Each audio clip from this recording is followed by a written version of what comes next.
I'm glad to have you here. Follow my story until the end and comment the city you're watching from. The morning sun streamed through my kitchen window as I prepared breakfast, just as I had done for the past 66 years of my life. My hands, weathered with age but still capable, moved deftly as I cracked eggs into a bowl. This morning routine had become more complicated since my daughter Lauren and her husband Matthew moved in 3 months ago, claiming their apartment needed renovations. "Mom, could you make Matthew's eggs over easy instead of scrambled?" Lauren called from the living room, not bothering to look up from her phone. "He doesn't like them scrambled," I nodded silently, adjusting my glasses.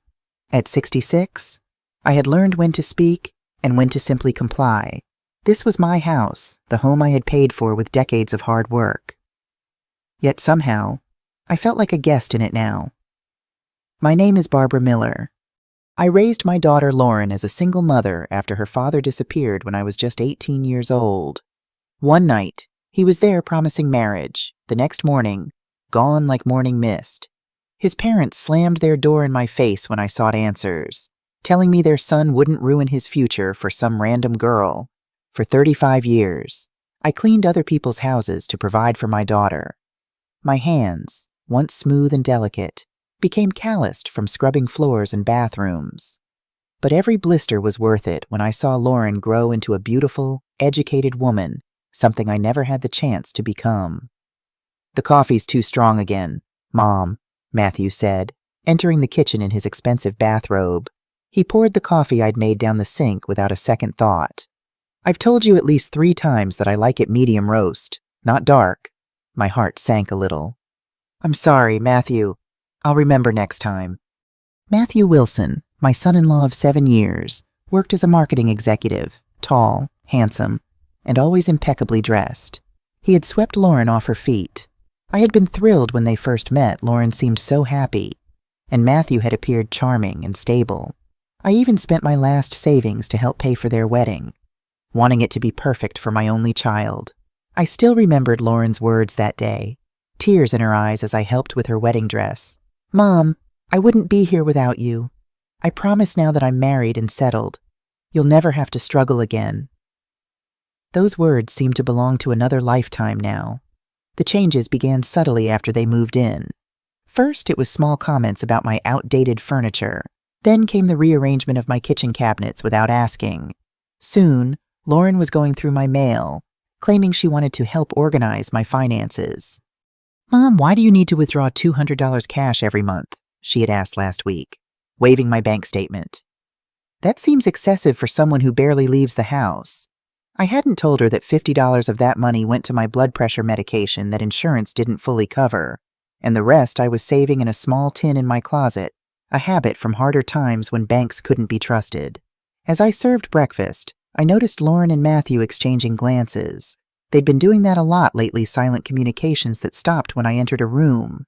"Barbara," Matthew said, using my first name despite knowing I preferred being called Mom or Mrs. Miller. "We need to talk about something important." Lauren nodded. "Mom, we're concerned about you living alone in this big house. You're getting older, and we've noticed you've been forgetting things." "Forgetting things," I repeated, genuinely confused. My mind was as sharp as it had always been. "Yesterday you left the stove on," Matthew added, his tone patronizing. I frowned, certain I hadn't. I was meticulous about kitchen safety after a childhood friend lost her home to a fire. "And last week, you missed your doctor's appointment," Lauren continued. "We're starting to think you might need more supervision." What they didn't know, what I couldn't tell them without starting an argument, was that I had canceled that appointment after Lauren had borrowed $300 from my purse. Money I had set aside specifically for the doctor visit and medication. These conversations had become more frequent, each time. A new example of my supposed forgetfulness or incompetence would be presented as evidence that I couldn't care for myself. Each time. The suggestion that I should consider alternative living arrangements grew stronger. Last month, strange visitors began arriving at my home. A man who introduced himself as Dr. Reeves came to check on my well-being at Lauren's request. He asked odd questions about my daily routine, whether I got confused about time, and if I ever saw things that weren't there. Another day, A woman claiming to be a senior care specialist measured doorways and bathrooms, mentioning how difficult it would be for a wheelchair to navigate my hallways. I hadn't mentioned needing a wheelchair. I walked a mile each morning when Lauren and Matthew were still asleep. One afternoon, I overheard Lauren on the phone in the backyard. Yes, we're already living with her. No, she doesn't suspect anything. Mom thinks it's temporary, but we're working on making it permanent. Yes, the house is fully paid off. When I asked who she was talking to, she quickly said it was a work colleague about a project deadline. That night, I lay awake in my bed, listening to Lauren and Matthew whispering in the guest room. Their voices were too low to make out the words, but their tone held a secretiveness that made my stomach knot with worry. I thought about my mother's words before she passed away when Lauren was 8. As she lay in her hospital bed, she had squeezed my hand and said, "Margaret, that child is your greatest treasure. Give her education. Give her love. She will take care of you when you're old. Our family's blood is good. She won't fail you." Those words had given me strength through the hardest times, when I worked 14-hour days cleaning houses, when I sold my mother's sewing machine to pay for Lauren's college application fees, when I took out a second mortgage on my house to fund her business degree. I had believed my mother's words with all my heart. Now, in the darkness of my bedroom, surrounded by whispers that stopped when floorboards creaked, I wondered if she had been wrong. The next morning, I found Lauren and her cousin Carol hurriedly gathering papers from the kitchen table when I entered. Carol worked at the county clerk's office and had always been close with Lauren despite our family's complicated history. "Hello, Aunt Barbara," Carol greeted with a smile that didn't reach her eyes. "Just helping Lauren with some of Matthew's health insurance paperwork." But I caught a glimpse of my name on one of the documents before Carol slid it into a folder. "Why do you need papers with my name on them?" I asked. Lauren and Carol exchanged a look I couldn't decipher. "It's just to update beneficiaries on our insurance, Mom," Lauren explained. "You know, in case something happens to us. You're our only family." The explanation seemed reasonable, but later I noticed that whenever I mentioned those papers, Lauren would quickly change the subject. That evening, a new doctor arrived, Dr. Fleming, who specialized in geriatric cognitive assessment. Lauren hadn't mentioned scheduling this appointment. "Mrs. Miller," he said kindly, "I'd just like to ask you a few questions to see how you're doing." The questions started simply. What day is it? Who is the current president? Can you count backward from 100 by sevens? Then they became more personal. Do you ever feel confused about where you are? Do you have trouble recognizing family members? Have you noticed money missing from your accounts? That last question made me pause. Yes. Money had gone missing $300 from my purse just last week, but somehow I knew that wasn't what he was asking. After the doctor left, I heard him speaking quietly to Lauren and Matthew in the living room. "She shows some signs of mild age-related confusion. I'll note it in my report." I stood in the kitchen, perfectly lucid and aware, listening to this man write falsehoods about my mental state. Later that week, more papers appeared and disappeared from the kitchen table. More whispered conversations, more concerned looks, more comments about how I'd forgotten things I knew I hadn't forgotten.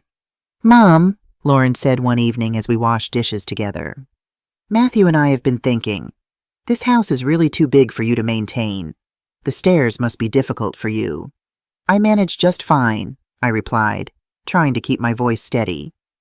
"I climbed those stairs multiple times daily without issue." "Well," she continued, not meeting my eyes, "we think it might be better if you considered moving to a smaller place, something more appropriate for your needs." "My needs," I echoed. "You know, somewhere with people your own age, where there's help if you need it." I set down the plate I was drying. "Lauren, are you suggesting I move to a retirement home?" "Not exactly," she said quickly. "Just a senior living community. You'd have your own little apartment, activities, friends your age." "This is my home," I said simply. "I've lived here for 30 years. I raised you here." Lauren sighed as if I were being difficult. "Just think about it, Mom. For us, that night, alone in my room, I took out an old photo album, pictures of Lauren as a baby, as a toddler taking her first steps, as a kindergartner in the uniform I'd ironed so carefully. Pictures of her high school graduation, her college graduation events I had worked extra shifts to afford attending. I remembered walking to her kindergarten because we couldn't afford the bus fare, but making sure her shoes were perfectly polished. I remembered other mothers arriving in expensive cars, looking at my patched dress and calloused hands with pity or disdain. But when Lauren had kissed my cheek and said, "Thank you, Mom. You're the best in the world," I knew every sacrifice had been worth it. Where had that loving daughter gone? When had she become this stranger who looked at me with impatience and spoke to me with barely concealed condescension? The next week brought more concerned visits from healthcare professionals I'd never met, more whispered conversations, more comments about my supposed forgetfulness, more suggestions about more appropriate living arrangements. I began to feel like a prisoner in my own home. Lauren had started helping with my finances, insisting I no longer needed to worry about paying bills or managing my bank account. Matthew had taken my car keys, claiming the check engine light needed addressing, but weeks had passed without the car being fixed. My world was shrinking by the day, controlled by the very people who should have been protecting me. It was a Tuesday afternoon that changed everything. Lauren and Matthew had left early, saying they needed to handle some work matters. I'd seen them whispering all morning, and when I asked what was happening, they responded with those fake smiles I'd learned to recognize. "It's nothing, Mom," Lauren had said. "Just boring stuff about Matthew's job."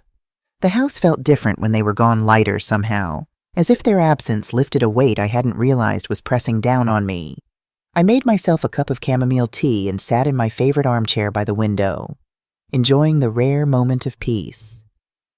Around 3 o'clock, my phone chimed with a notification. It was a voice message from Lauren. I assumed she was letting me know they'd be late for dinner or asking me to prepare something special. I pressed play without any inkling that the next 3 minutes would shatter my world completely. "Matthew, I can't take having my mother in this house anymore." Lauren's voice began with an exasperation I'd never heard when she spoke to me directly. My heart stopped. Those words, spoken with such contempt, pierced my soul like daggers. "She's a total nuisance. Matthew, she gets into everything we do, always asking questions, always there, and on top of that, we're already spending so much money on her." My hands trembled so badly I nearly dropped the phone. This was not the sweet daughter who would hug me and say, "I love you, Mom," before leaving for school. "I've been looking into some places. I found one on the outskirts that only costs $800 a month. With what we save, we can finally remodel the kitchen we want so badly and even get new furniture for the living room." Every word was a physical blow. My own daughter, the child to whom I had dedicated my entire life, was talking about me as if I were a piece of old furniture that needed to be discarded. The $800 the home would cost was exactly what I had been giving them every month for their supposed help with my finances money that came from my pension and small savings. "Also, I've already checked all the house papers. It's in her name. But Carol already explained how we can transfer it to our name without her realizing. It's going to be about $500 in bribes and fees, but it's worth it. My cousin already has experience with these kinds of arrangements." In that moment, I understood everything. Carol's casual visits with folders full of documents, the conversations that stopped when I appeared, the specialists who had come to evaluate my house and my mental state. It had all been part of a meticulously orchestrated plan to have me declared incompetent and steal my property. My house, the house I had built brick by brick, working 12 hours a day for 30 years. The house where I had raised Lauren, where we had celebrated her birthdays, where I had cried when she graduated from college. That house, worth approximately $485,000, represented all my assets, all my future, all my security. I already spoke with the director of the St. Francis home. Lauren's voice continued with a coldness that chilled me to the bone. I explained the situation. I told him that Mom has early-stage dementia and that it's dangerous for her to live alone. He was very understanding. He says they see cases like this all the time. I've already signed all the preliminary admission papers. My legs trembled so much I had to sit on the kitchen floor. My own daughter had lied to a stranger about my mental state. She had signed papers to have me institutionalized without my consent, and she was doing it with the same ease with which one plans a vacation. "The plan is perfect, honey," she went on, talking to Matthew. Next Tuesday, we're going to tell her she has a routine medical appointment. We'll take her to the home, check her in, and by the time she realizes what happened, she'll already be inside, and we'll have legal guardianship. Carol says that with the medical reports we got, which say she has mental confusion, it will be very easy to prove she can't make decisions on her own. Those fake medical reports they had fabricated with the help of corrupt doctors, those evaluations I had allowed, thinking they were for my health, it had all been a farce to build a file that would justify taking away my freedom and my rights. Matthew could be heard in the background laughing and adding comments I couldn't understand clearly, but his tone of approval was evident. The man I had welcomed into my family, whom I had helped financially, whom I had treated like a son, was actively participating in the plan to destroy my life. The best part of all, Lauren continued with a laugh that broke my heart, is that she'll never suspect a thing. She thinks we're the perfect children who adore her. She still says, "Thank you for taking care of me, honey," when I bring her breakfast in bed. In that moment, something inside me broke irreparably. It wasn't just the betrayal. It wasn't just the pain of discovering that my daughter hated me. It was the humiliation of realizing that while I blessed her every night in my prayers, thanking God for giving me such a good daughter, she was calculating how many days were left until she could get rid of me. With the $485,000 the house is worth, we can pay off all our credit card debts, the car loan, and we'll even have enough left over to go to Europe on vacation like we've always wanted. Lauren continued. And the best part is we won't have to pretend to love her anymore. No more Sundays pretending we like her horrible food. No more listening to her repetitive stories from when she was young. Every word was another stab. My food, which I prepared with so much love every Sunday, hoping they would come to visit. My stories, which I told because I wanted to share the beautiful memories of my youth with them. Everything I thought was love and connection was for them a nuisance they had to endure.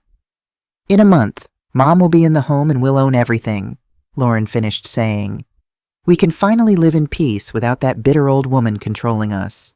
Besides, the life insurance she has is in our name, so if something happens to her at the home, God forgive me for saying this, it wouldn't be so bad.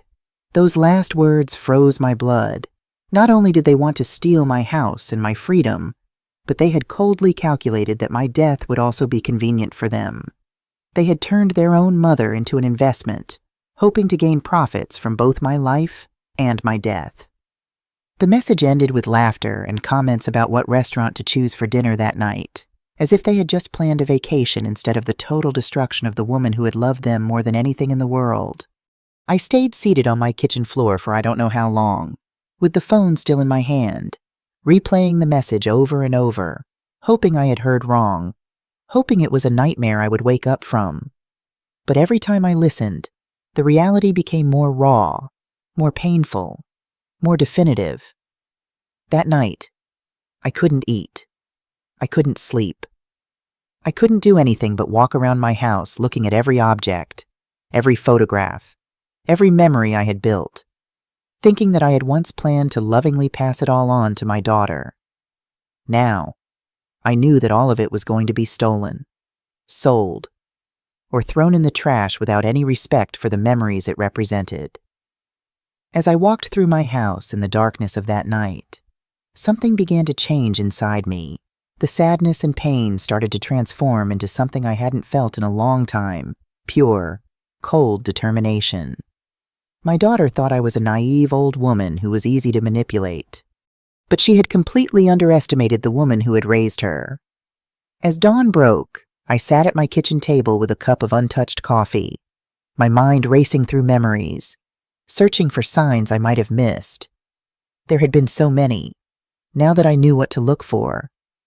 I remembered the first subtle change 3 years ago, when Matthew lost his job and they started having financial problems. The requests for money began innocently, $1,000 for monthly expenses, then $2,500 for a car down payment, then $3,000 to pay off credit card debts. I had given without hesitation, isn't that what mothers do? After that $3,000 loan, their behavior shifted. Sunday visits became less frequent, then stopped altogether. We're so busy with Matthew's new job, Lauren would explain. You know how it is. Phone calls shortened to 5 minutes, always with excuses. I'm in an important meeting. I'm at the grocery store. It's too late. We're having dinner. Then came the comments disguised as concern. Mom, Matthew says he's noticed you've been very forgetful lately. Are you sure you can live alone in that big house at your age? Anything could happen. I recalled the afternoon I surprised them with a visit, bringing Matthew's favorite pineapple dessert. They took 5 minutes to answer the door despite the laughter I heard inside. When I entered, Carol was there with documents scattered across the table, quickly stuffed into a folder when they saw me. I remembered the forgotten lunch dates, when I'd sit alone in restaurants while other families enjoyed meals together. I remembered learning from my neighbor, Mrs. Rose, about a barbecue celebration for Matthew's birthday to which I hadn't been invited. Oh, Mom, it was very informal. We didn't want to bother you, Lauren had explained when I asked.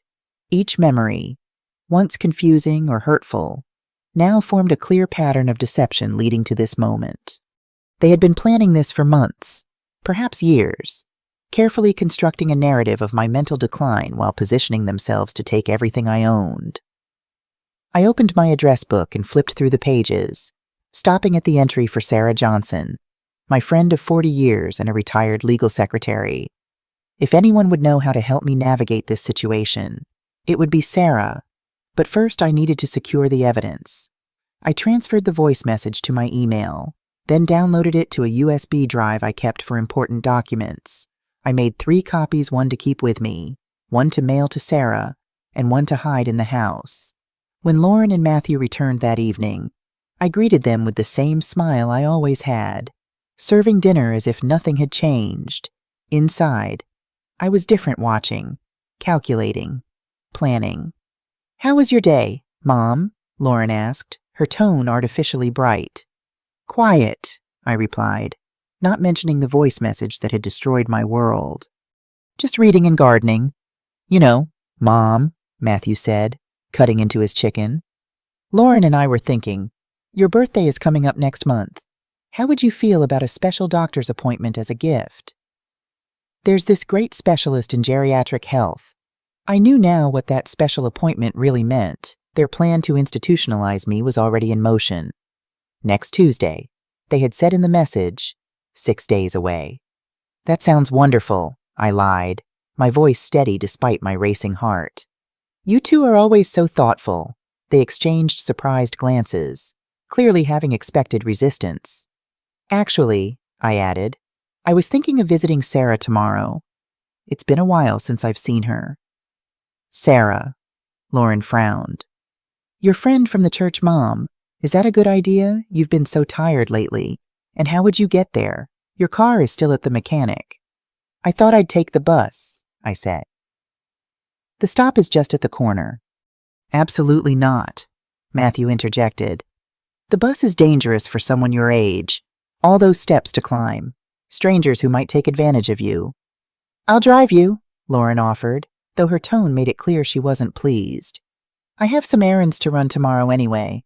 I knew she would never take me to Sarah's. She would find an excuse, claim I had forgotten the plan, or simply drive me somewhere else. But I nodded gratefully, playing my part in this new, terrible game. That night, after they went to bed, I crept to my closet and retrieved the emergency cash I'd been saving, $1.200 hidden in an old cookie tin. I packed a small bag with essentials, a change of clothes, toiletries, my medication, and most importantly, the USB drive with Lauren's message. At 4 a.m, before Lauren and Matthew woke, I left a note on the kitchen table. Gone to early church service, then coffee with the ladies. Back by noon. Love, Mom. I slipped out of my house, uncertain if I would ever return, and walked 3 blocks to catch the first bus of the morning. By sunrise, I was at Sarah's door. Barbara, she exclaimed, opening the door in her bathrobe. What on earth are you doing here so early? Is everything all right? Her concern turned to shock, then to rage as I played the voice message for her. Sarah, always fiercely protective of her friends, swore under her breath something I'd never heard her do in 40 years of friendship. Those despicable, ungrateful... She stopped herself, taking a deep breath. Barbara, this is serious. This is elder abuse and attempted fraud. We need to get you legal help immediately. Sarah's grandson, Michael, was a lawyer specializing in elder law. One phone call from Sarah, and he arrived at her house within the hour, legal pad in hand, expression grave as he listened to the recording. Mrs. Miller, Michael said when the message ended, what your daughter and son-in-law are planning is not just immoral, it's illegal. Attempted financial exploitation of an elder, conspiracy to commit fraud, forgery of medical documents. We need to act quickly to protect you and your assets. The rest of the day passed in a blur of phone calls and documents. Michael helped me open a new bank account that only I could access. He drafted a power of attorney naming Sarah as my representative, not Lauren. He arranged for a legitimate neurological evaluation to document my mental competence. What about the house? I asked. Can they really take it from me? Not legally, Michael assured me. But we need to be proactive. Carol's position at the county clerk's office is concerning. She could potentially process fraudulent paperwork. We'll file a notice with the county recorder today, flagging any attempts to transfer your property. By late afternoon, my phone had 17 missed calls from Lauren. I wasn't ready to confront her yet. I needed to be fully protected first. You should stay here tonight, Sarah offered. It's not safe for you to go back until all the legal protections are in place. I agreed, calling Lauren to tell her I was staying at Sarah's overnight. We're having such a lovely time catching up, I said, keeping my voice light. I hope you don't mind. Mom, you can't just decide to stay overnight somewhere without discussing it with us first, Lauren replied, her voice sharp. What about your medication? Your routines? I have my medication, I said, and Sarah is taking good care of me. Put Sarah on the phone, Lauren demanded. I want to make sure she understands your special needs. I handed the phone to Sarah, who delivered an Academy Award-worthy performance. Oh, Lauren, don't worry, your mother is doing just fine. We're having a wonderful girls' night, face masks, old movies, ice cream. I'll make sure she takes all her medications. She winked at me as she spoke, her voice sugary sweet. After hanging up, Sarah's expression hardened. They'll be suspicious if you stay away too long. Michael says the legal protections should be in place by tomorrow afternoon. You should return home then, but not alone. The next morning, Michael arrived with additional documents for me to sign and a plan for my return home. I'll be accompanying you, he said. As your lawyer, I need to officially inform your daughter and son-in-law of the legal actions being taken. A legitimate doctor, a neurologist recommended by Michael, arrived to conduct a thorough cognitive assessment. After 2 hours of testing, his conclusion was unequivocal. Mrs. Miller shows no signs of dementia or cognitive impairment. Her memory and decision-making abilities are well within normal range for her age, actually above average. Armed with this medical report, the legal documents Michael had prepared, and my recorded evidence, I felt ready to return home and confront the people who had betrayed me so completely.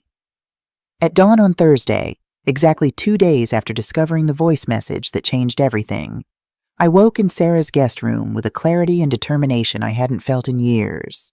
I put on my most elegant crimson suit, the one I had worn to Lauren's college graduation, and carefully applied my makeup. I wanted to look like the strong, dignified woman I was, not the vulnerable victim they thought I was. Over breakfast, Michael reviewed our strategy once more.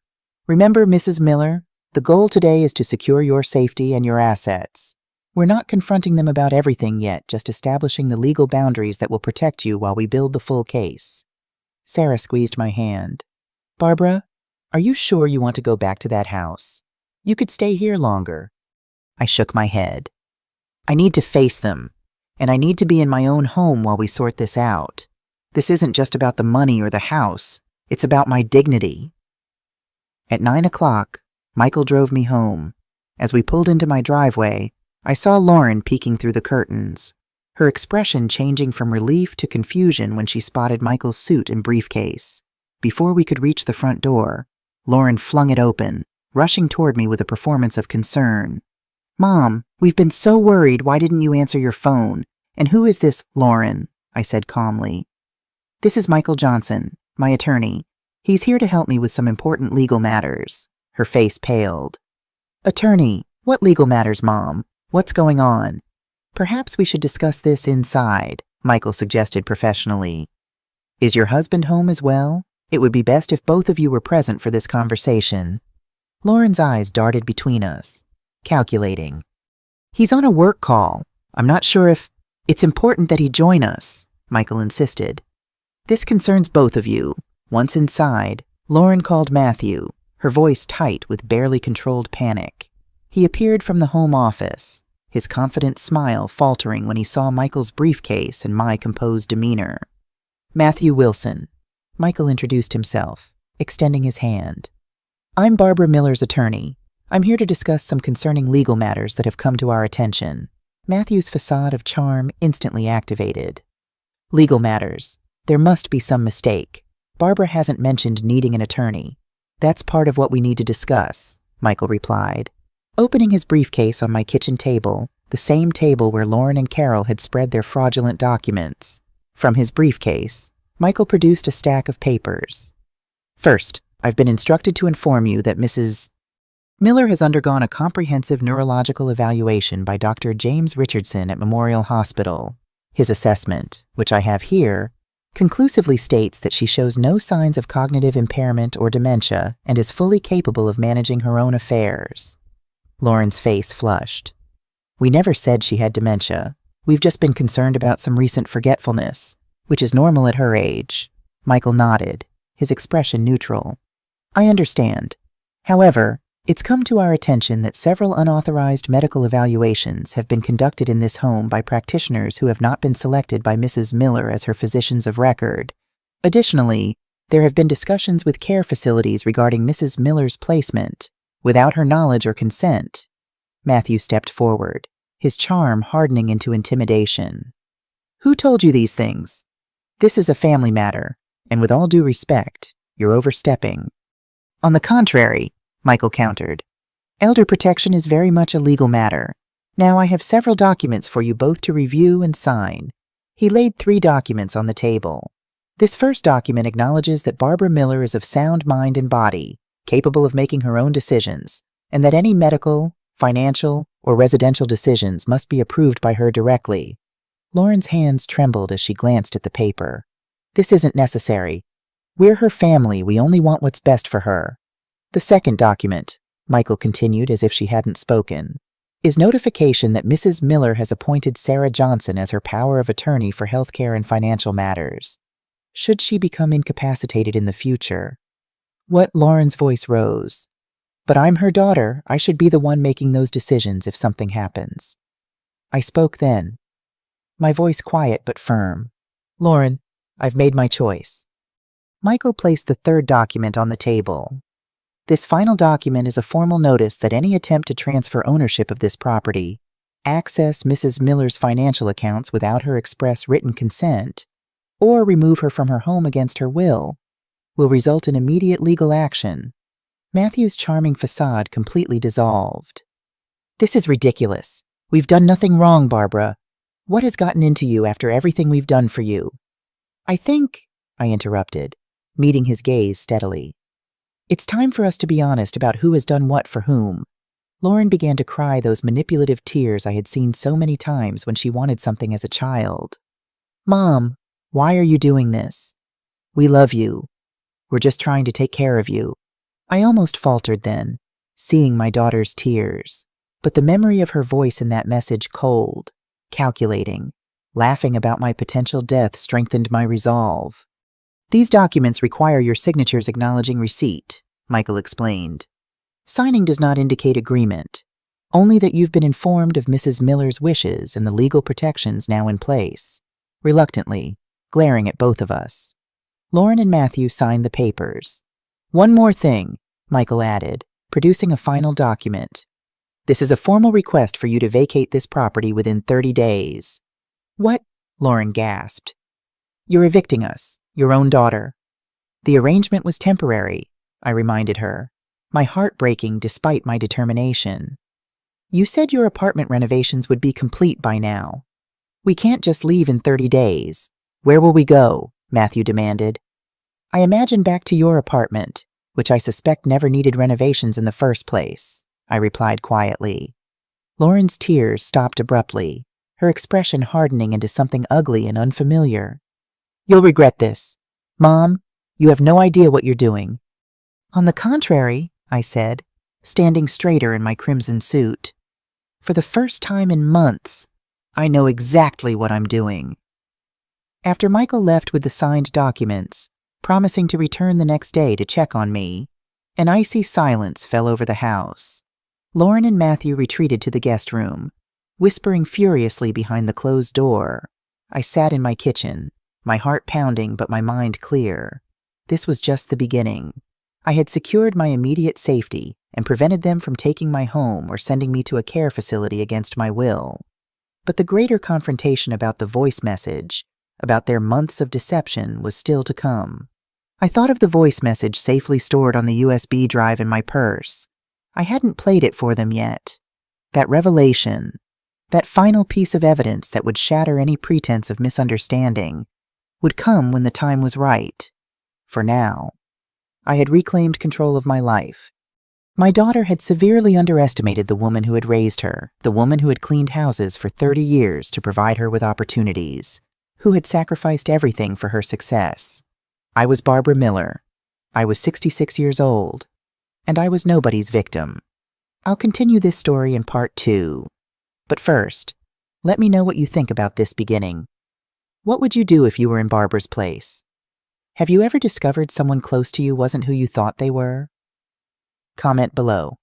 The morning after Michael's visit, the atmosphere in my house was suffocating. Lauren and Matthew moved around like ghosts, speaking to each other in hushed tones that fell silent whenever I entered a room. They hadn't expected me to fight back. They certainly hadn't expected me to have legal protection. While they were still processing this unexpected turn of events, I knew I needed to act quickly. The third member of their conspiracy, Carol Rodriguez, Lauren's cousin who worked at the county clerk's office, remained a threat. As long as she had access to property records and was willing to manipulate them, my home wasn't truly secure. I waited until Lauren and Matthew left for what they claimed was a grocery run. The moment their car pulled away, I called for a taxi. 20 minutes later, I stood outside the county administration building, straightening my blouse and steadying my nerves. The county clerk's office was on the second floor, a large open space with a dozen desks arranged in rows. I spotted Carol immediately, her dark hair pulled back in a tight bun as she typed at her computer, unaware of my presence. "Hello, Carol," I said, approaching her desk with a warm smile.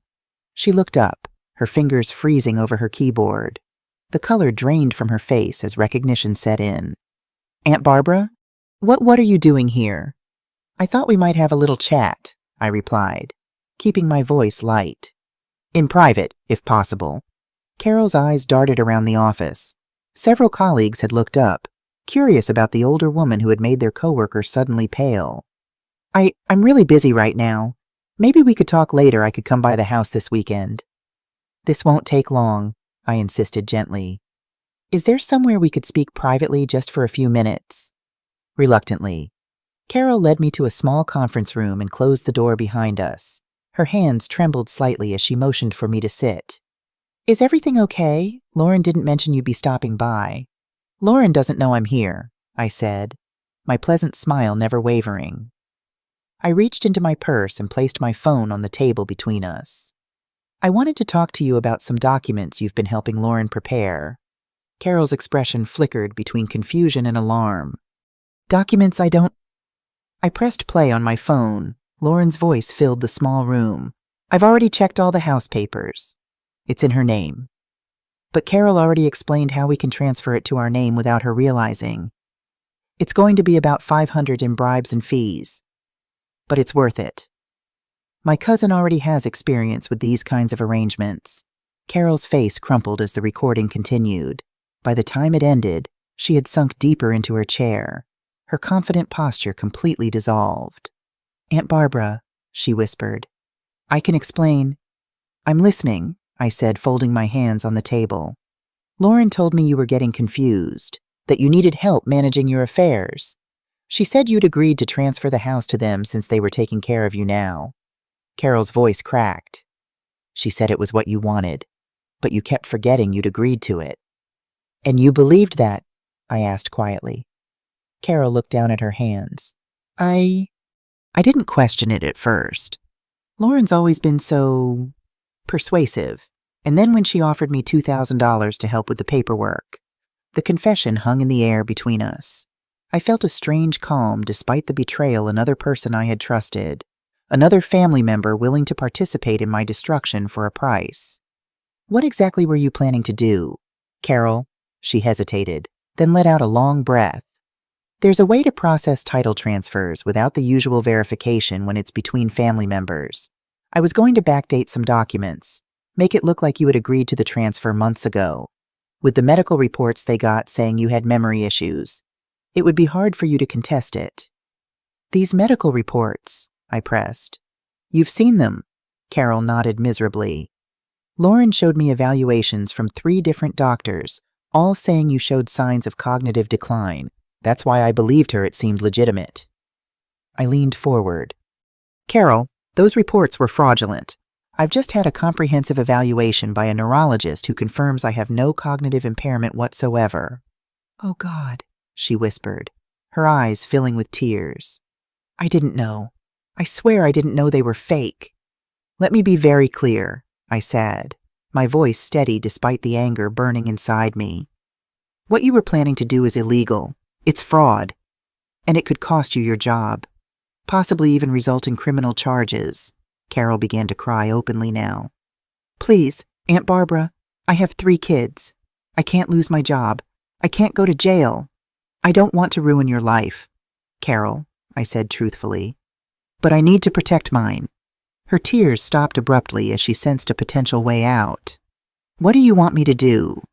First, I want every document you've prepared or discussed with Lauren and Matthew, every form, every application, every piece of paper with my name on it.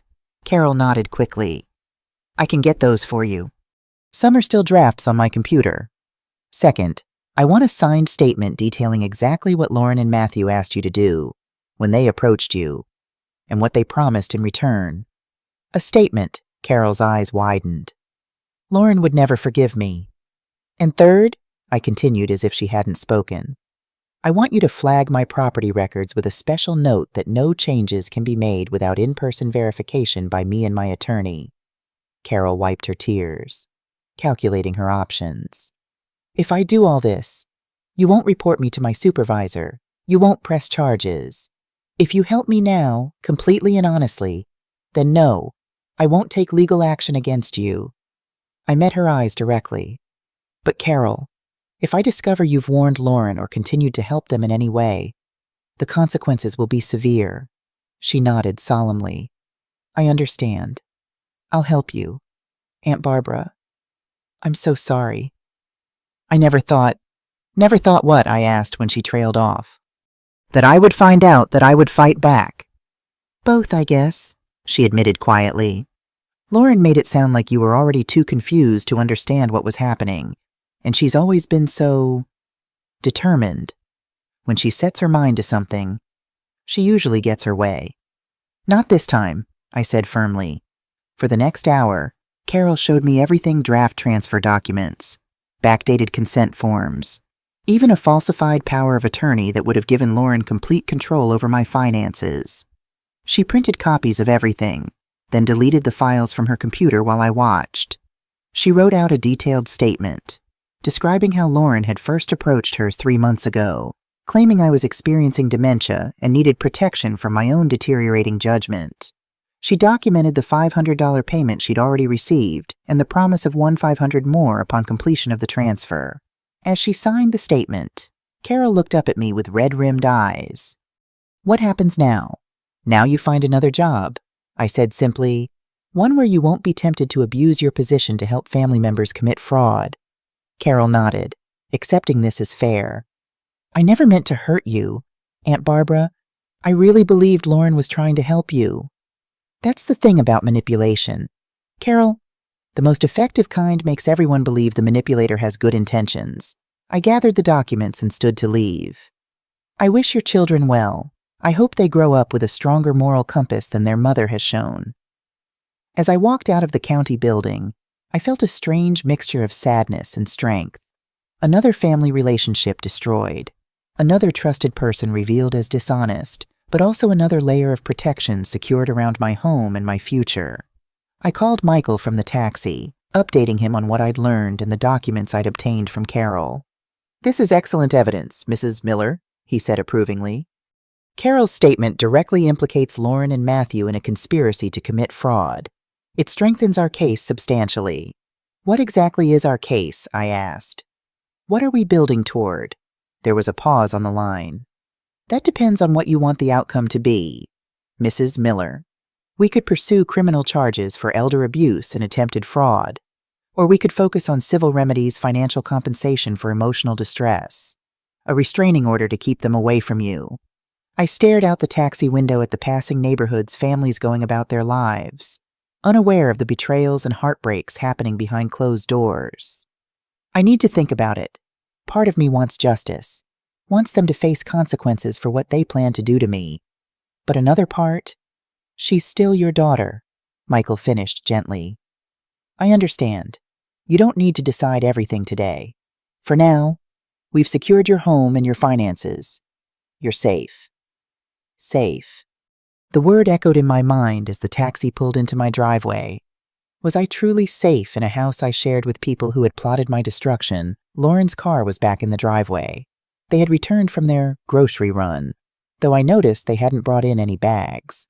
As I paid the taxi driver, I steeled myself for the confrontation ahead. Matthew opened the door before I could even reach for my key. His expression was a carefully constructed mask of concern. "Barbara, where have you been? Lauren's been worried sick. You can't just disappear without telling anyone, especially in your condition." "My condition," I echoed, stepping past him into my own home. "And what condition would that be?" "Matthew," he hesitated, thrown by my direct question. "Well, your memory issues, the confusion." Lauren appeared from the kitchen, her face a perfect portrait of daughterly worry. "Mom, thank God you're okay. We were about to call the police." "Where did you go?" I set my purse down on the entry table, taking my time to remove my gloves. "I had some business to attend to at the county clerk's office. I had a very interesting conversation with Carol." The silence that followed was deafening. Lauren and Matthew exchanged a panicked glance that confirmed everything. "What did Carol say?" Lauren finally asked, her voice unnaturally high. "Perhaps we should all sit down," I suggested, moving toward the living room. "We have a lot to discuss." The next morning, I woke to the sound of hushed, urgent conversation from the guest bedroom. Lauren and Matthew were clearly in crisis mode, trying to formulate a new strategy now that their original plan had been discovered and thwarted. I dressed carefully, choosing a blue blouse that had always given me confidence. Today would be another important day in reclaiming my life and my dignity. Michael was coming at 10 to discuss our next steps, and I wanted to be fully prepared. At precisely 10 o'clock, the doorbell rang. Lauren rushed to answer it before I could reach the door, plastering on her most charming smile as she greeted Michael. "Mr. Johnson, so nice to see you again," she said warmly, as if yesterday's confrontation had never happened. "Mom's in the kitchen having her tea. Can I get you some coffee?" Michael declined politely, maintaining professional distance as he followed her to the kitchen where I waited. Matthew was notably absent, probably hiding in the guest room, avoiding the legal discussion to come. "Mrs. Miller," Michael said, shaking my hand formally despite Lauren's watchful gaze. "How are you feeling today?" "Much better, thank you," I replied truthfully. "Clearer than I have in months." Lauren hovered nearby, clearly uncomfortable with being excluded from our conversation, but unwilling to leave us alone. Michael opened his briefcase on the kitchen table, spreading out several documents. "I've prepared the additional protections we discussed yesterday," he explained, keeping his voice professional. "First, a formal cease and desist letter regarding any discussions of Mrs. Miller's health, living arrangements, or finances with third parties without her express written consent." Lauren's face flushed. "This is ridiculous. I'm her daughter. Of course I'm going to discuss her health with doctors if I'm concerned." Michael continued as if she hadn't spoken. "Second, I filed a formal complaint with the medical board regarding the evaluations conducted without proper consent or appropriate medical protocols. The doctors involved will be required to explain their actions." "What doctors?" Lauren interjected, her voice rising. "Mom agreed to all those checkups." I turned to look at my daughter directly. "Lauren, I agreed to routine health checkups. I did not agree to cognitive evaluations or competency assessments. Those were arranged without my knowledge or consent." "You're confused," Lauren insisted, her eyes darting between Michael and me. "You absolutely agreed to those appointments." "You're just forgetting." "Mrs. Wilson," Michael said firmly. "Continuing to make false statements about your mother's mental capacity after she has been professionally evaluated and found competent could be considered defamation. I strongly advise against it." Lauren's mouth snapped shut, her eyes narrowing with barely contained fury. "Finally," Michael continued, "I've prepared a formal amendment to Mrs. Miller's living will and advance directives, explicitly removing you and your husband as potential healthcare proxies or financial decision-makers." This was too much for Lauren. "You can't do this," she exploded. "I'm her only child. Who else would make decisions for her if something happens? Mrs. Miller has appointed Sarah Johnson as her healthcare proxy and financial power of attorney," Michael explained calmly. "The documents have already been filed and recorded." "Sarah," Lauren spat the name. "That busybody old woman who's always interfering. She barely knows Mom." I set down my teacup with a deliberate clink. "Sarah has been my friend for 40 years. Lauren, she was there when you were born.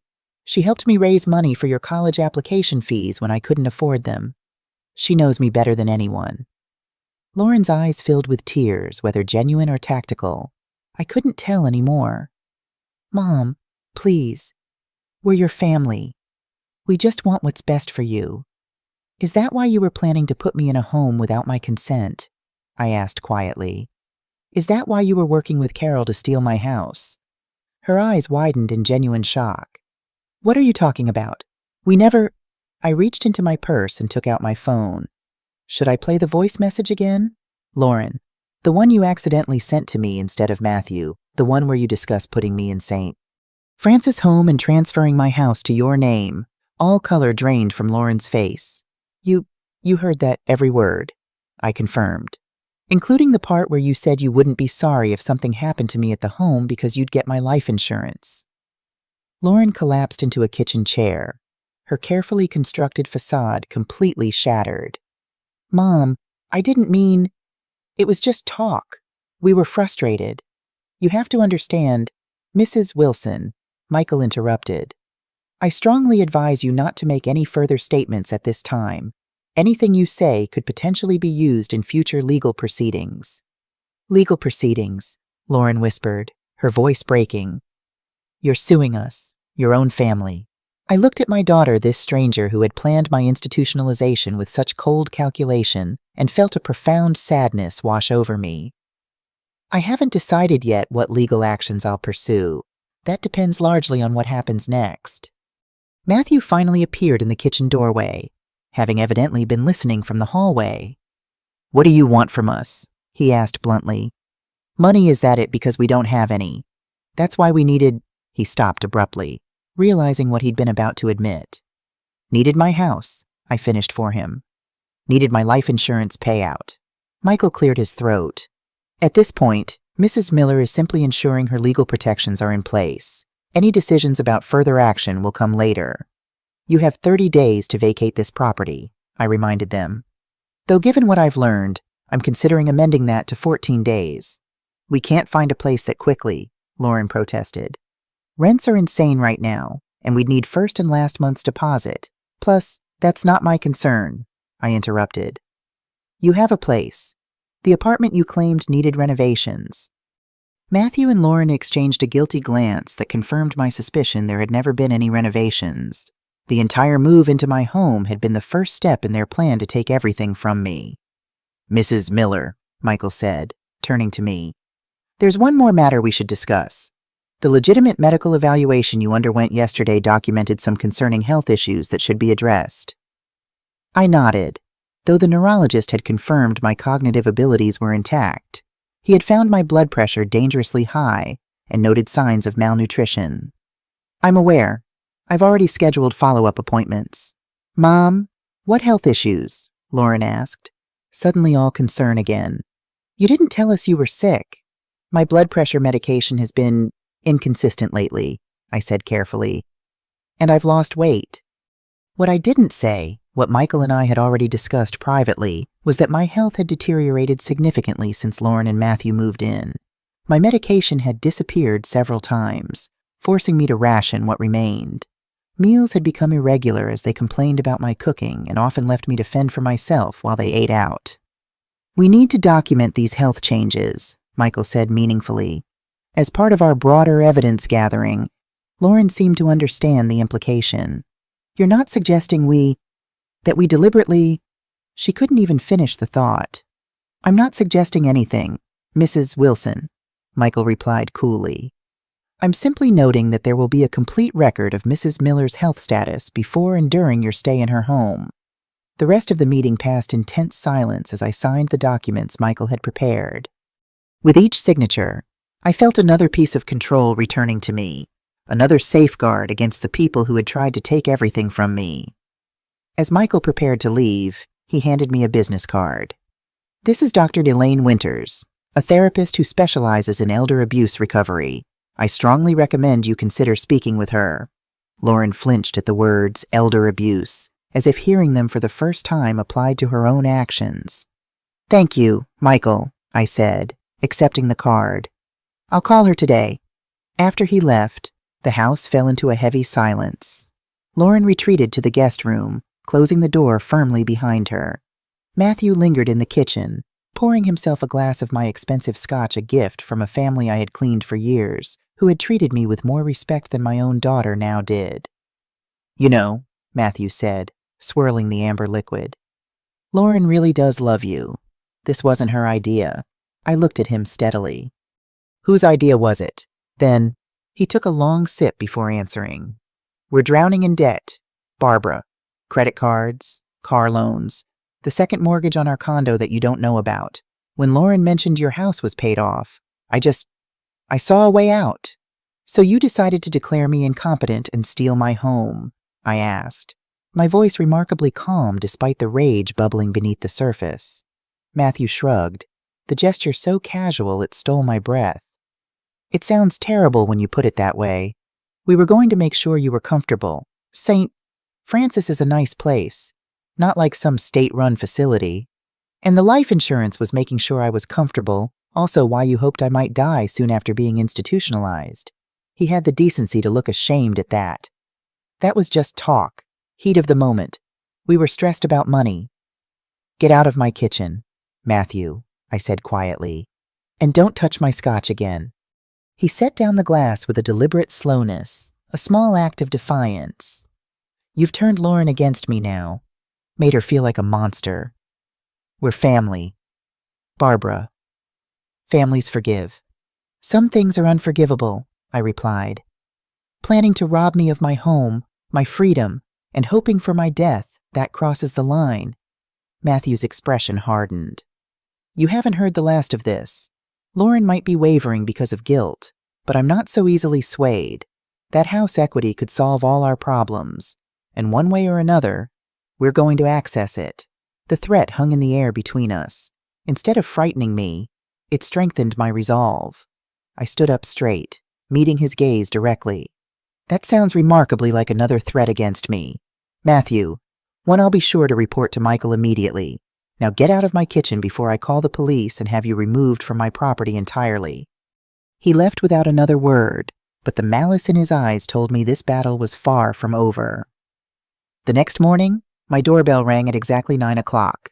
Through the peephole, I saw Michael standing on my porch, accompanied by 2 police officers and a woman in a business suit whom I didn't recognize. Lauren had just emerged from the guest room in her bathrobe, looking exhausted after what had clearly been a sleepless night. Matthew was in the shower. I could hear the water running. Mom, Lauren called, seeing me at the door. Who's there? It's Michael, I replied. And some other people. Her face paled. Don't answer it. Let me get Matthew. This is my house. Lauren, I said firmly. I'll decide who enters it. I opened the door before she could protest further. Good morning, Mrs. Miller. Michael greeted me professionally. These officers are here at my request, given the nature of what we need to discuss today. And this is Regina Torres from Adult Protective Services. I shook Mrs. Torres's hand, noting her kind but serious expression. Please, all of you, come in. Lauren had disappeared down the hallway, presumably to warn Matthew. I led our visitors to the living room, offering them seats and coffee, which they politely declined. Mrs. Miller, Ms. Torres began. Based on the information provided by your attorney and the medical documentation from Dr. Richardson, we're conducting an investigation into possible elder abuse, financial exploitation, and conspiracy to commit fraud. I nodded, strangely calm despite the gravity of her words. I understand. Is your daughter home? One of the officers asked. We'd like to speak with her and her husband as well.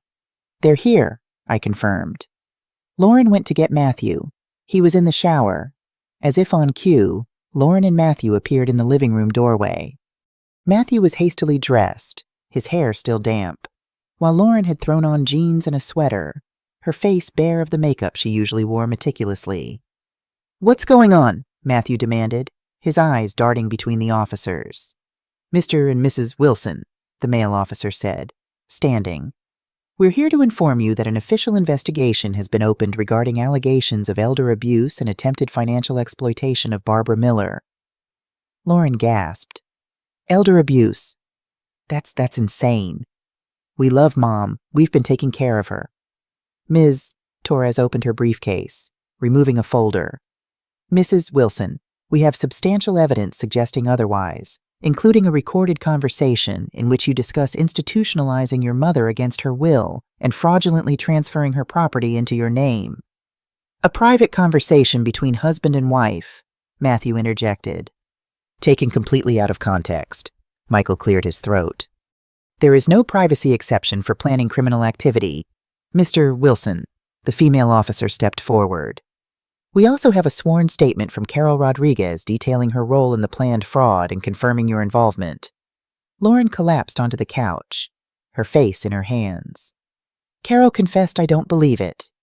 She provided quite detailed information, Michael confirmed, including the $500 payment she received and the promise of $1,500 more upon completion of the property transfer. Matthew's composure cracked. This is a setup. Barbara is manipulating all of you. She's been increasingly paranoid, imagining conspiracies. Mr. Wilson, Miss Torres interrupted firmly. Dr. Richardson's evaluation conclusively rules out any cognitive impairment or paranoia. Mrs. Miller is of sound mind. Continuing to make false claims about her mental state could be considered defamation and additional emotional abuse. I sat quietly through this exchange, watching as Lauren and Matthew's carefully constructed narrative unraveled thread by thread. Part of me felt vindicated seeing them confronted with the truth. Another part ached at the sight of my daughter's distress, even knowing she had brought it upon herself. Mrs. Miller, Ms. Torres said, turning to me. Would you be willing to play the voice message for us now? It would help complete our understanding of the situation. I hesitated, glancing at Lauren. Her eyes pleaded with me silently, though whether she was begging me not to play it or for forgiveness, I couldn't tell. Yes, I said finally. I think it's important that everyone hears exactly what was planned. I took out my phone and pressed play. Lauren's voice filled the room, clear and cold. Matthew, I can't take having my mother in this house anymore. She's a total nuisance. As the message played, Lauren seemed to physically shrink into the couch. Matthew's face hardened into a mask of defiance. The officers and Ms. Torres listened with professional detachment, though I caught a flicker of disgust in the female officer's eyes when the recording reached the part about my life insurance. When it ended, the silence in the room was oppressive. Mrs. Wilson, the male officer said finally, would you care to explain this recording? Lauren raised her tear-streaked face. I was frustrated, overwhelmed. Taking care of an aging parent is hard, and we were under financial pressure. I said terrible things I didn't mean. And the plans to transfer the house, Ms. Torres pressed. The arrangements with St. Francis Home, the fraudulent medical reports, were those all things you didn't mean as well? Lauren looked at me directly for the first time. Mom, please, you have to understand. We were desperate. Matthew lost his job last year and has only been working part-time since we're behind on our mortgage. The credit card debt is crushing us. When we started talking about the house. So it was about money, I said quietly. All of this, the concern about my health, moving in to help me, it was all about getting my house. Not at first, Lauren insisted. At first, we really were worried about you living alone. But then, things got complicated. Matthew stepped forward. I'm not going to grovel and lie like Lauren. Yes, we needed money. Yes, we saw an opportunity. But let's not pretend Barbara is some innocent victim here. She's been manipulating Lauren for years with guilt trips and emotional blackmail. The accusation was so unexpected it momentarily took my breath away. Emotional blackmail? When have I ever, after everything I've sacrificed for you? Matthew mimicked in a high voice. I cleaned houses for 30 years so you could go to college. You've been holding your sacrifices over her head her entire life, making her feel perpetually indebted to you. That's not true, I whispered, though a seed of doubt planted itself in my mind. Had I unintentionally made Lauren feel burdened by my sacrifices? Enough, Michael interjected firmly. This attempt to shift blame and gaslight Mrs. Miller is precisely the pattern of emotional abuse we're documenting. Ms. Torres nodded in agreement. Based on what I've seen and heard today, I'll be recommending immediate intervention. Mr. and Mrs. Wilson, you will be required to vacate this property within 72 hours, not the 30 days previously stipulated. 72 hours, Lauren exclaimed. That's impossible. Where are we supposed to go? That's not Mrs. Miller's concern. Ms. Torres replied firmly. Additionally, a temporary restraining order will be issued prohibiting you from contacting Mrs. Miller directly while this investigation proceeds. Matthew's face darkened with rage. This is outrageous. We have rights. You can't just throw us out on the street based on an out-of-context recording and the word of a confused old woman. The male officer stepped closer to Matthew. Sir, I strongly advise you to moderate your tone and your words. Making threatening or derogatory comments will only worsen your situation. Lauren stood suddenly. I need some air, she said, her voice breaking. She rushed from the room, the front door slamming moments later. Matthew looked at me with cold hatred. You've destroyed your relationship with your only child. I hope it was worth it. No, Matthew, I replied sadly. Lauren destroyed our relationship when she decided my house was worth more than my freedom and dignity. After they left Matthew to follow Lauren, the officers to begin processing the restraining order, I sat alone with Michael and Miss C. Torres. What happens now? I asked, feeling suddenly exhausted. We'll ensure they leave within the 72-hour period, Ms. Torres explained. The restraining order will keep them from contacting you directly. As for criminal charges, that will depend partly on how much you want to pursue this. I closed my eyes briefly. I don't know yet. I need time to think. Michael patted my hand gently. You don't have to decide anything today. Mrs. Miller, for now, let's focus on getting them out of your house and ensuring your immediate safety. As they prepared to leave, I had one more question. What did Matthew mean about my emotional blackmail? Was I wrong to tell Lauren about the sacrifices I made for her? Ms. Torres smiled sadly. Mrs. Miller, there's a vast difference between a parent naturally mentioning their sacrifices and using those sacrifices as a weapon to control their child. Nothing in our investigation suggests you did the latter. This is a classic manipulation tactic, making the victim question whether they somehow deserved or invited the abuse. Her words reassured me somewhat, though Matthew's accusation still echoed uncomfortably in my mind. Had I unintentionally burdened Lauren with guilt? Was there some small kernel of truth in his claims as I closed the door behind them? The house felt simultaneously emptier and lighter. In 3 days, Lauren and Matthew would be gone. The immediate threat to my home and freedom would be removed, but the deeper wound, the betrayal by my only child, would take much longer to heal, if it ever could. The morning after Lauren and Matthew were ordered to leave my home, I woke to the sound of my phone buzzing incessantly. 12 missed calls, 37 text messages, and countless social media notifications. For a moment, I was confused. I rarely received more than a call or two each day, usually from Sarah or my church friends. When I checked the messages, my blood ran cold. "Barbara, are you okay? I just saw Lauren's post about your health issues. Is it true you're having memory problems? Lauren sounds so concerned. Mrs. Miller, we're praying for you. Dementia is such a terrible disease." With trembling fingers, I opened Facebook, an app I rarely used except to see photos of friends' grandchildren. There, at the top of my feed, was a public post from Lauren that had already been shared over 50 times. "Heartbroken today. My mother is suffering from advancing dementia and has become paranoid, accusing me and my husband of terrible things. She's kicked us out of her home where we were trying to care for her. Please pray for her and for us as we navigate this painful journey. If you see her around town, please be kind and patient. She may seem confused or make strange accusations." The post included a photo of me from Christmas 2 years ago, carefully selected to make me look frail and confused. The comments section overflowed with sympathy for Lauren and concern for my supposed mental decline. I sat on the edge of my bed, phone clutched in my hand, trying to process this new betrayal. Lauren had been ordered to have no direct contact with me, so she had found an indirect way to attack me instead, undermining my credibility with our entire community. My doorbell rang, startling me from my shock. Through the peephole, I saw Mrs. Rose, my neighbor of 20 years, holding a casserole dish and wearing an expression of pitying concern.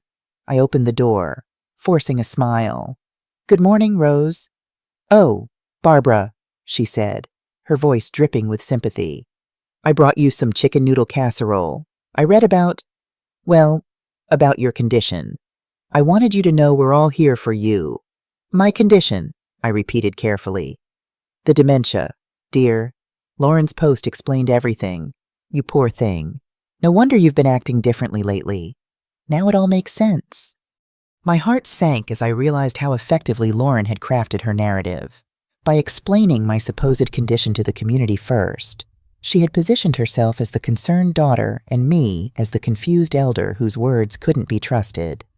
"Rose," I said gently, "I don't have dementia.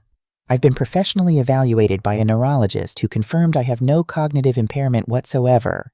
Rose's expression shifted to uncomfortable disbelief. "Oh, well, that's wonderful news, but Lauren seemed so certain."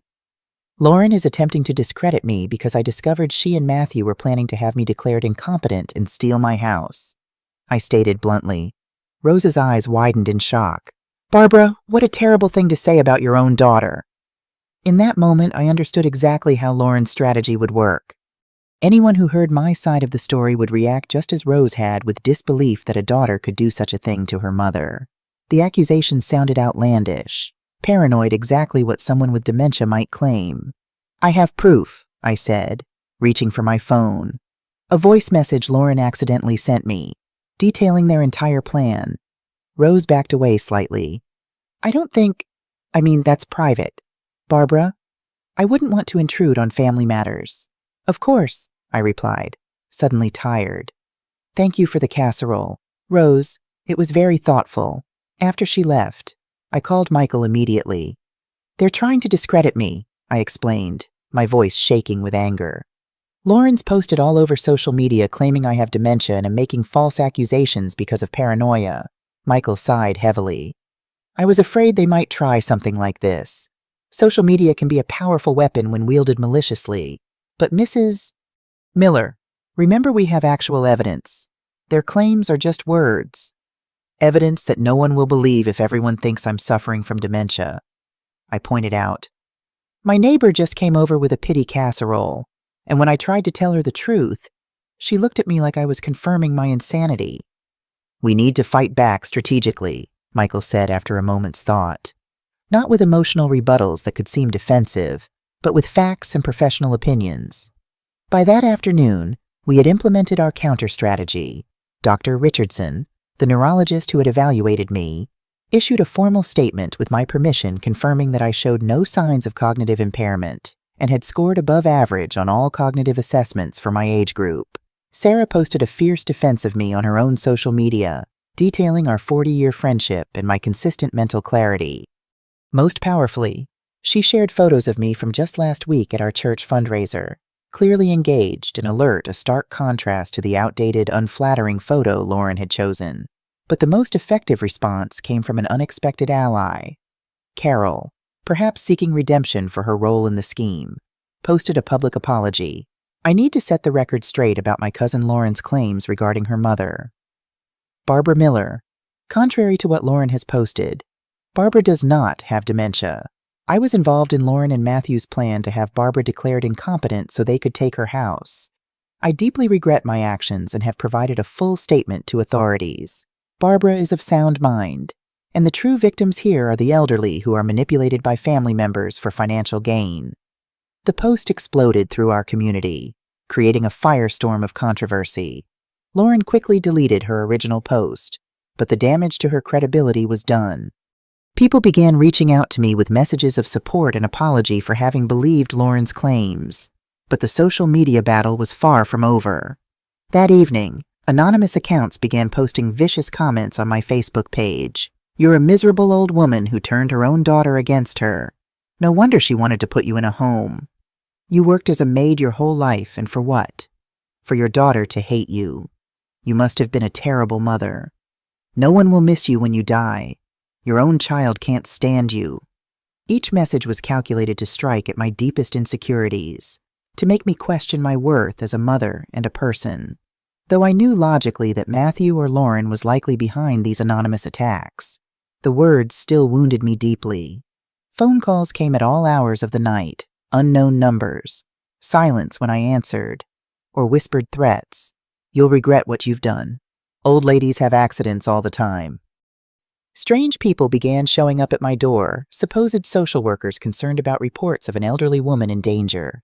Aggressive salespeople insisting I needed security systems because a single old woman is very vulnerable. Even people claiming to be distant relatives who had come to check on my well-being. Michael advised me to document everything and to be cautious about opening my door to strangers. "This is a common intimidation tactic," he explained. "They're trying to make you feel unsafe in your own home, hoping you'll back down out of fear." The harassment intensified when Lauren and Matthew were forced to move out. As they loaded their belongings into a rented truck, neighbors gathered to watch the spectacle, unsure what to believe about the family drama unfolding before them. Lauren played her part perfectly, occasionally wiping away tears, speaking softly to concerned onlookers about how worried she was about leaving her confused mother alone. Matthew maintained stoic silence, though the glares he directed at my windows conveyed his fury. After they left, I stood in my empty house, finally free of their presence, yet somehow feeling more vulnerable than before. Their physical threat was gone, but the psychological warfare had only intensified. That night, as I prepared for bed, my phone chimed with a text message from an unknown number. "Do you think your locks will keep you safe? Do you think we can't get to you whenever we want? Sleep tight. Barbara." I called the police immediately. The officer who responded was kind but limited in what he could do. "Unfortunately, text messages like this fall into a gray area," he explained. "It's threatening in tone but doesn't contain a specific threat. The most we can do is document it as part of the ongoing harassment case." I thanked him, and after he left, double-checked every lock in the house. For the first time in 30 years, I pushed a heavy dresser in front of my bedroom door before going to bed. The next morning, I awoke to find my front lawn covered in trash food waste. Torn papers, broken glass, my mailbox had been smashed, and someone had spray-painted "crazy" across my garage door. As I stood on my porch, surveying the damage, Mrs. Rose approached cautiously. "Barbara," she said, her expression troubled, "I owe you an apology. I saw Matthew driving away from your house at 2 a.m. I think he's the one who did this." "You saw him?" I asked, hope rising that finally there would be a witness to their harassment. She nodded firmly. "Clear as day. My grandson's allergies were acting up, so I was up giving him medicine. Looked out the window and saw Matthew's car. I'd recognize that red sports car anywhere. Barbara, I'm so sorry I didn't believe you before." With Mrs. Rose's statement, the police took the vandalism more seriously. They increased patrols in my neighborhood and formally warned Matthew to stay away from my property. The harassment didn't stop completely, but it became less overt. The anonymous calls and messages continued, but the physical intimidation tapered off as Matthew and Lauren realized they were being watched. Throughout this ordeal, Sarah remained my steadfast supporter, often staying overnight to ensure I wasn't alone. My church community, initially divided over Lauren's claims, gradually united behind me as more evidence of her deception came to light. One evening, as Sarah and I sat on my porch drinking tea and watching the sunset, a simple pleasure that had been denied to me during Lauren and Matthew's residency, I received an unexpected email. It was from St. Francis Home, the facility where Lauren had planned to place me. "Dear Mrs. Miller," it read, "we are writing to formally apologize for our role in what we now understand was an unauthorized and inappropriate admission plan. Your daughter presented falsified medical documents and misrepresented her legal authority to make decisions on your behalf. We have implemented new verification procedures to prevent similar situations in the future. We would welcome the opportunity to meet with you and your attorney to discuss how we can make this right." I showed the email to Sarah, who squeezed my hand supportively. "This is good, Barbara. It's more evidence for your case, and it shows the facility is acknowledging wrongdoing. It's not just about building a case anymore," I admitted quietly. "I've been thinking a lot about other elderly people who might not have caught on to the scheme like I did. How many end up institutionalized against their will because family members want their assets?" Sarah nodded thoughtfully. "You know, this whole terrible experience could end up helping others if you're willing to share your story." Her words planted a seed in my mind, one that would eventually grow into something much larger than my individual fight for justice. 3 weeks after Lauren and Matthew moved out, I received a particularly vicious anonymous letter in my mailbox. Unlike the previous harassment, this one struck at my deepest vulnerabilities. "You're a failed mother. You raised a daughter who hates you so much she'd rather see you dead. Think about what you did wrong. Your own children abandoned you because you're insufferable. No one will miss you when you die. You worked as a servant your whole life. And for what? For your daughter to despise you. You were a fool who let herself be used." Each word was calculated to shatter my self-esteem and make me doubt the decisions I had made throughout my life. That night, completely alone in my house, I broke down. I sat on my kitchen floor, the same place where I had first heard the voice message that changed everything, and cried like I hadn't cried since my mother's death. The weight of everything crashed down on me: the betrayal, the public humiliation, the loss of my only child, the fear that had become my constant companion. What did I do wrong? I asked the empty kitchen through my tears. How could I have raised a daughter who hates me so much? In my moment of deepest despair, I considered giving up. Maybe it would be easier to drop all the charges, forgive Lauren and Matthew, and try to rebuild our relationship. Maybe I had overreacted. Maybe they did love me in their own way, and I had misinterpreted their intentions. I reached for the phone, my finger hovering over Michael's contact, ready to tell him to stop all legal proceedings. But just as I was about to press call, I remembered something that completely changed my perspective. I got up from the floor and went to my bedroom, where I kept all my most precious memories in a small wooden chest. I searched until I found what I needed: a letter my mother had written to me shortly before she died, when Lauren was 8 years old. "My dearest Barbara," the letter began in my mother's elegant handwriting. "If you are reading this, it is because I am no longer with you. But I want you to know that I am very proud of the woman and mother you are. You raised Lauren with so much love and dedication that I am sure she will be a good woman who will honor you for life." I continued reading with tears in my eyes. "But if things ever get difficult, if someone tries to hurt you or take advantage of your good heart, remember that you are stronger than you think. Don't allow anyone, not even your own daughter, to trample on your dignity. True love never seeks to destroy, never seeks to steal, never seeks to humiliate." The last lines of the letter gave me the strength I needed. "Barbara, you deserve respect. You deserve genuine love. You deserve to live your final years in peace and dignity. If someone can't give you that, then they don't deserve to have you in their life, no matter how much blood you share with them." That night, for the first time in weeks, I slept soundly, My mother was right. True love doesn't destroy. It doesn't steal. It doesn't plan the death of a loved one as a financial opportunity. The next morning, I woke with renewed determination. I called Michael and said, "I want to proceed with all the charges. I am not going to drop anything. I want this case to go all the way." "I'm glad to hear that, Mrs. Miller," he replied, "because I have some important news. Lauren and Matthew are trying to reach an out-of-court settlement. They want to avoid a public trial at all costs." "What kind of settlement?" I asked. "They are willing to return all the money they took from you, pay for damages, and commit to never contacting you again if you drop the criminal charges." I thought about that proposal carefully. On one hand, I would recover my money and be rid of their manipulations forever. On the other hand, they wouldn't face the full legal consequences of their actions. "I accept the settlement," I finally decided. "But with one additional condition. I want them to sign a full confession of everything they did, publicly admitting that I am mentally competent and that all their accusations about my mental health were false. And I want that confession to be published in the same places where they defamed me." "That's very shrewd, Mrs. Miller," Michael told me. "It will completely clear your reputation and prevent them from continuing the smear campaign." A week later, Lauren and Matthew signed the agreement. I recovered my $8,750 plus $15,000 more in damages. But more important than the money, I recovered my peace of mind and my dignity. The public confession was devastating for them, but liberating for me. We, Lauren and Matthew Wilson, admit that we falsely accused Barbara Miller of having mental problems. We admit that we planned to take her property and that we created fraudulent documents to declare her incompetent. Barbara Miller is in perfect mental condition, and we invented those stories to justify our actions. We deeply regret the pain and suffering we have caused.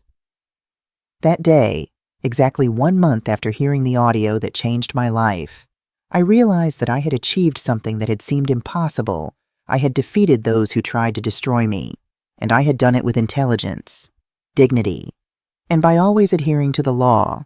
With the legal agreement signed and my home truly my own again, I faced a crucial decision what to do with the rest of my life.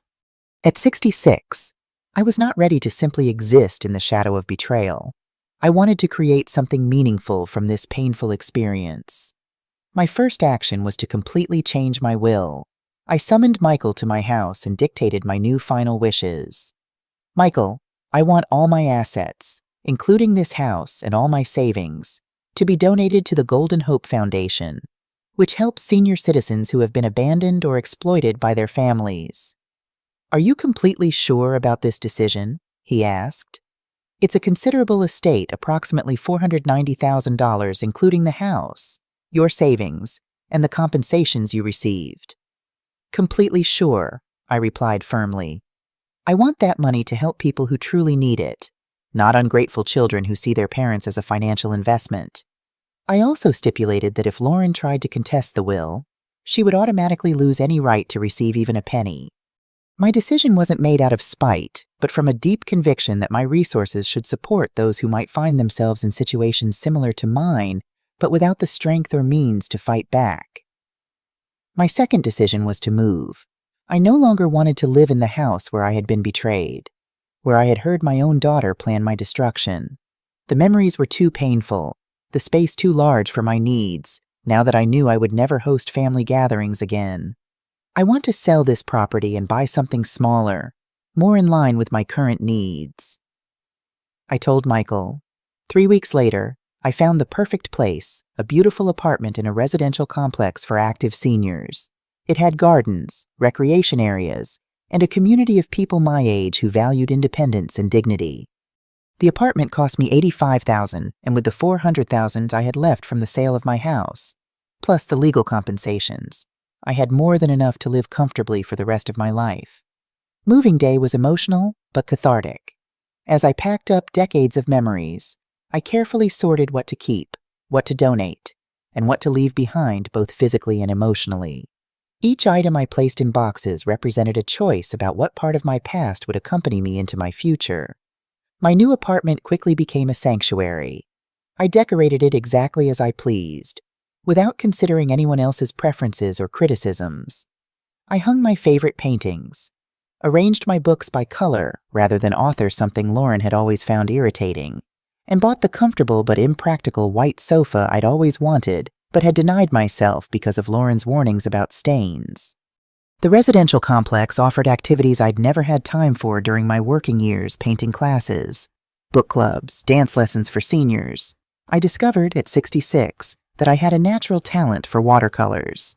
My landscapes began to decorate the walls of my apartment, and I even sold several at the community art fair.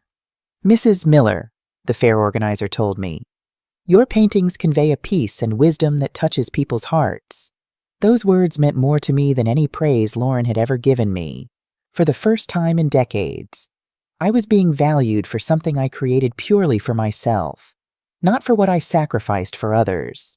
I also joined the volunteer group at the Golden Hope Foundation, working 3 days a week helping other seniors who had been abandoned or mistreated by their families. My experience became a powerful tool to help others recognize the warning signs of elder exploitation and defend themselves. Margaret, Ms. Carmen, an 81-year-old woman who had come to the foundation after her children had evicted her from her house, told me, "You understand our pain because you lived it firsthand." At the foundation, I became a kind of unofficial counselor. People who arrived broken and hopeless found in my story an example that recovery was possible, that a dignified life could be rebuilt after the most profound family betrayal. Mrs. Miller, Mr. Robert, a 75-year-old man whose children had emptied his bank accounts, asked me, "How did you manage to forgive and move on?" "Mr. Robert," I had replied, "forgiving doesn't mean forgetting or allowing them to hurt us again. Forgiving means freeing our heart from the poison of resentment so we can live in peace. But living in peace also means moving away from those who hurt us, even if they share our blood." My work at the foundation gave me a purpose I never thought I would have at this age. We helped 47 seniors recover money stolen by their families. 23 managed to reverse fraudulent documents that declared them incompetent, and 15 found new safe homes after being evicted by their own children. But the most important thing I discovered was my own self-worth. For 66 years, I had measured my value by how much I could give to others, how much I could sacrifice, how much pain I could endure in silence. Now I understood that my value as a person did not depend on being useful to others, but on being true to myself and respecting my own boundaries. As for Lauren and Matthew, I occasionally received news of them through mutual acquaintances. They had to move to a smaller, more economical apartment. Matthew had definitely lost his opportunities for promotion and now worked at a lower-paying job. Lauren had to accept an additional part-time job to pay off their debts. But what saddened me most was hearing that their marriage was in crisis. When they no longer had my house as a backup plan, they started blaming each other for the failure of their scheme. Mrs. Rose told me they were constantly fighting over who was to blame for everything being discovered. This didn't give me vengeful satisfaction, but a deep sadness for the choices they had made. They had destroyed not only their relationship with me, but also their own relationship with each other. Greed had been a poison that contaminated everything it touched. My most satisfying revenge against Lauren and Matthew wasn't planned. It emerged naturally from the consequences of their own actions and my commitment to protecting others from similar schemes. During my investigation with Michael, we had discovered that Lauren and Matthew had been dishonest not just with me, but with multiple institutions. Their tax returns for the past 3 years had significantly underreported their income to avoid paying their fair share. "Mrs. Miller," Michael had told me with a knowing smile, "I have information that might interest the IRS." He showed me evidence that Matthew had been working unreported side jobs and that Lauren had been selling products online without declaring those earnings. These undeclared incomes explained how they maintained their lavish lifestyle despite their claimed financial difficulties. As a responsible citizen, I had told Michael, I believe it is my duty to report any tax evasion I am aware of. After all, we all must contribute fairly to our country's upkeep. A week later, the IRS initiated a full audit of Lauren and Matthew's finances. They discovered the couple owed $22,000 in back taxes, plus penalties and interest that brought the total debt to $35,000. Since they didn't have that money available, they had to sell their car, pawn Lauren's designer jewelry, and take out high-interest loans to avoid more serious consequences for tax evasion. My second form of justice came through professional channels. During our investigation, we had also discovered that Carol hadn't been the only public employee involved in the fraud. There was an entire network of corruption at the county clerk's office that facilitated these kinds of thefts against seniors. With Michael's help, we turned over all the information to the appropriate authorities. The investigation resulted in the dismissal of 6 public employees, including Carol, and the discovery of at least 12 similar cases to mine, where they had stolen properties from seniors using fake documents. When the scandal became public in the local newspapers, Lauren and Matthew became the perfect example of unnatural children who abused their elderly parents. Their names and photographs appeared on the front page with headlines like "Family Betrayal That Shocked the City" and "Children Plan to Steal 66-year-old Mother's Home." But my most intelligent form of justice was social. Lauren worked at a prestigious marketing firm where personal reputation was essential for professional growth. When her boss discovered the scandal through the newspapers, he called her into his office for an uncomfortable conversation.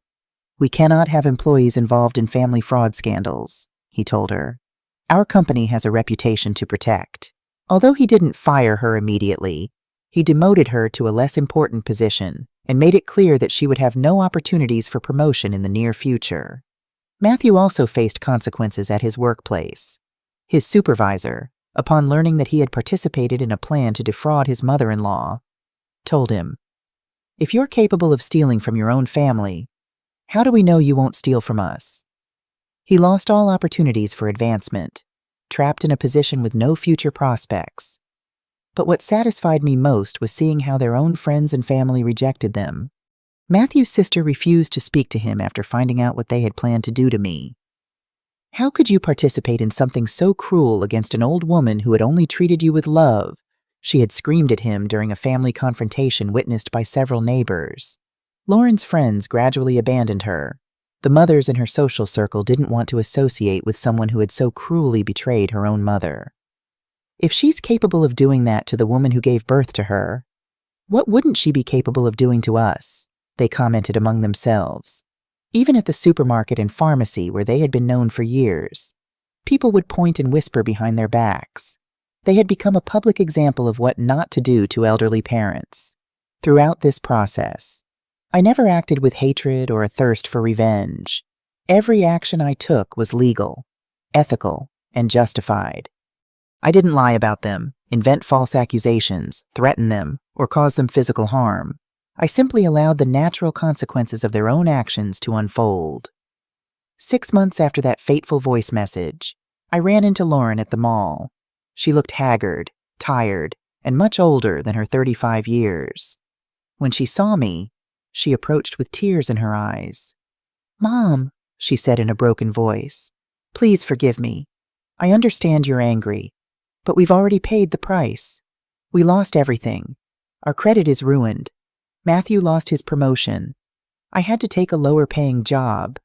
Don't you think that's punishment enough?" I looked her directly in the eyes without hatred, but without weakness. "Lauren, I didn't punish you. The consequences of your actions punished you. You decided to plan my destruction. I just decided to defend myself." "But we're family," she pleaded. "Blood is blood, Mom. You can't abandon your only daughter. Blood doesn't give you the right to mistreat, steal from, or plan someone's death," I replied calmly. "For 35 years, I was your unconditional mother. For 3 months, you were my calculating executioner. You can't ask me to forget that just because you're now facing the consequences. So you're not going to forgive me?" she asked, crying. "I already forgave you, Lauren," I told her honestly.